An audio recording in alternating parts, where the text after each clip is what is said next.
Yo, what's going on guys? Fireburner here, and today we're going to be doing a fast aerial tutorial on pretty much how to properly aerial and the common mistakes that a lot of players have when they do that. I'm going to be giving you guys a step-by-step breakdown pretty much on how to do it. This has been something that's been pretty decently requested in my streams, but I think this is something that just not just new players can benefit from though. I feel like there's even higher level players, like even up to low level grand champs, that aren't aerialing the correct way, and I think it's something that's definitely like super important.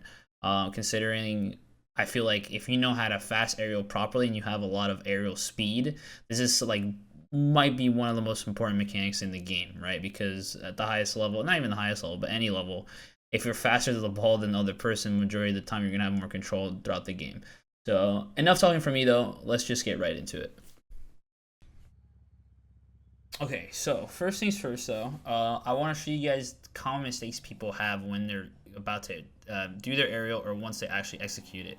I do coaching on the side, so I see all of different range of like players from anywhere from like plat to like champ, low grand champ. A lot of them have similar issues. The very common one that I see is this type of aerial where it's like people double jump, pull back, and then they start boosting. So to do a little bit quicker, let's do them like that, right? That's not what you want to do at all. Also, this type of aerial where they jump once, right, and then start pulling back on analyst stick in between their jumps, right? So it's something like this, like that. That's not terrible, right? It could be worse, but it's not exactly ideal either, because the whole point of doing a fast aerial, right, is you want to get as vertical as possible and as fast, like get to the ball as quickly as possible, correct? So both of these aerials are not the correct way to do it, right? If you notice as well when I'm doing it, it takes me a little bit to go completely vertical. Like I'm pushing up forward before I'm going upwards, if that makes sense. I'm not doing this, right? I'm at a standstill and I can just shoot directly up into the sky. Now, this is the correct way to aerial. As you can see, when I'm doing it that way in comparison to something like this, like the double jump aerial, or perhaps like the one in between, it's not as fast, right? Or it's way faster, sorry, than the other two aerials I just showed you guys. Now, to do this aerial, this is the type of aerial that like all the pros do, as far as I know, right? It's the fastest way to aerial. The way to do this is pretty simple, right? I think the most common misconception is when to pull down on your analog stick. Now, a lot of people, like I showed you, they do it in between their jumps or even after both their jumps. But the key point here is to do it before you even jump once, right? So let's say I'm about to aerial. Right before I'm about to take off, you want to hold down on your analog stick, right? You want to start pulling it down, right? It's kind of like, imagine like you're getting a head start on the actual takeoff. So let's say I'm about to take off, right? So I'm pulling down my analog stick, right? This is most important. Pulling down an analog stick, and then you jump and boost at the exact same time, right? So like something like that. So you see how like as I'm doing this, my car is like instantly tilting back super quickly in comparison to this, right? It takes me a little bit longer to tilt back. Whereas if the correct way to do it, my car's already shooting up straight into the air, right? Okay, so I'm pulling down my analog stick, jump boost at the same time. Now, once I start pulling back, once you get to like this angle, kinda, like anywhere from like 80 to like 85-ish degree angle on your car, you want to let go of your analog stick and then jump and then boost throughout this entire process. So I'll show you guys what I'm talking about. Okay, so I'm pulling down my analog stick, jump boost at the same time, let go of my analog stick, and then jump again. But as you see, when I was doing that, I was holding boost the entire time. I'm not letting go of boost the whole time, right? So one more time. I'm pulling down on my analog stick, jump boost, let go, jump. So if you notice carefully, that second jump, why it's so crucial like that is because when your car's angled like this and then you jump, what ends up happening is your car gets up, like, kind of gets shot up even more vertically into the air when you do it like that in comparison to like this, right? It gets way slower. So your car's already shooting up vertically how you want, and then that extra jump is just propelling it even further up into the air, which is exactly what you want. So I'm just doing it slowly there to kind of show you guys the step-by-step process. So pull down, jump, boost, let go, jump, right? Ideally, you don't want to jump that slowly. You don't want to have that big of a gap in between your jumps. So you want the quickest version to do it. You want to do it like this. Pull down, jump, boost, let go, jump. Like, super fast, right? Obviously, it's gonna take you a little bit to do it like that. This takes a good amount of practice. I'm not gonna lie, because it's all about the timing of when to let go your analog stick and then jump, and making sure you're not backflipping. That's also, I should mention, that's a common problem that people have. The most important thing about this is obviously pulling back and then knowing when to let go your analog stick. If you let go too late, what ends up happening is you're gonna end up backflipping, which is like something that used to happen to me a lot. Things I did to like kind of combat that was this. I went to, if obviously you don't want to have to do this, but if you feel like you're backflipping too much, what you want to do is you want to go here to your dodge dead zone. So I have mine currently at 0.82. I think on default it's 0.5. So what this is pretty much, it's like it says here, controls how far your joystick must move from center to dodge instead of double jump, right? So basically, if you move it up more, it's gonna take more for your car to like backflip or flip forward.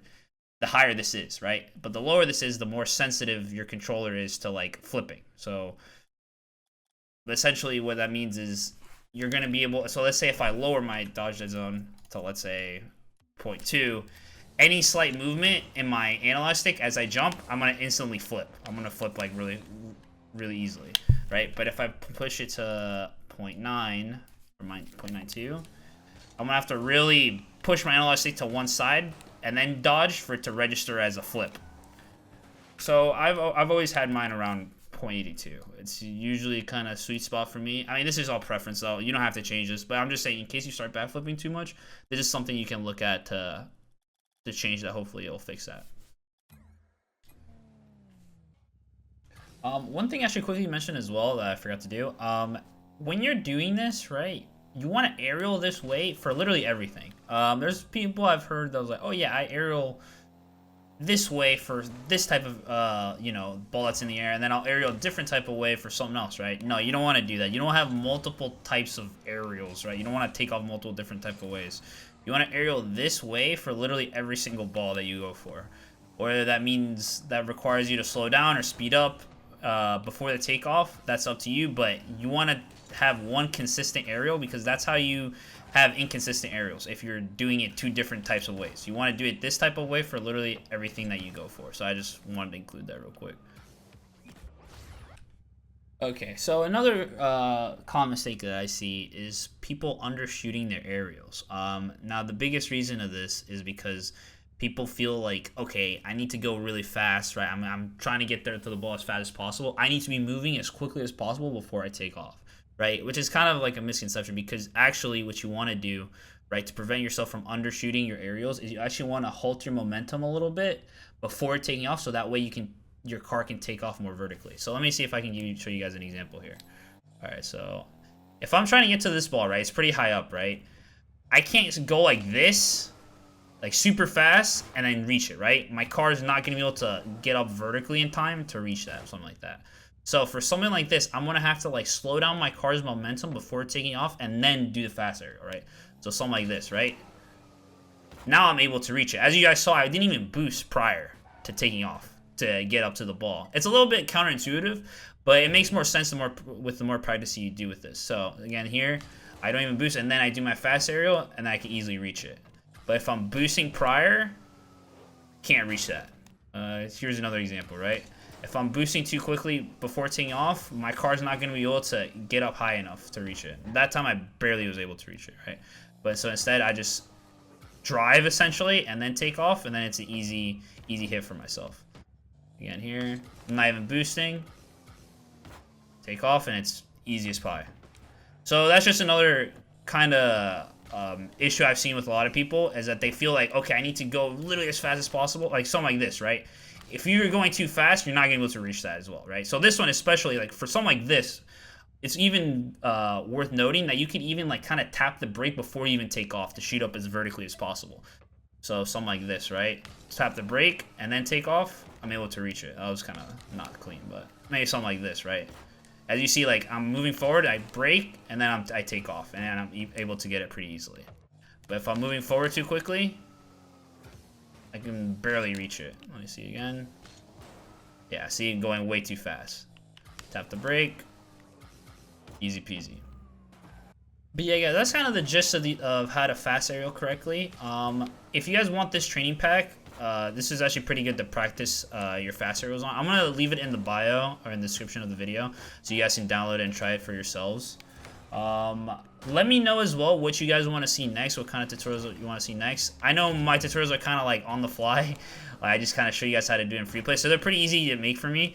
Where it's like, it can be mechanical stuff, it can be positioning stuff, rotation tutorials, any of that stuff. It's pretty easy for me to make, so just let me know in the comments what you guys want to see next. If you guys enjoyed the video, be sure to leave a like. It helps me out a lot. And be sure to subscribe if you guys want to see more stuff like this. I think I'm going to be making some gameplay videos as well. Probably since I'm now like top 20 in threes. Probably do some gameplay and then talk over it and explain to you guys what I'm thinking like as I'm playing. I think maybe that would help you guys out a bit as well. Especially, you know, so I don't have like the craziest mechanics, but I'm still pretty high up in threes, so I can kind of show you guys like how to get to that point with just like basic fundamentals, and how anybody can really do it, right? It's just all about like game sense and positioning at the highest level as well. So just let me know if you guys want to see something like that. Like I said, be sure to leave a like and subscribe if you guys are new, and I shall catch you guys next time. Peace out, boys.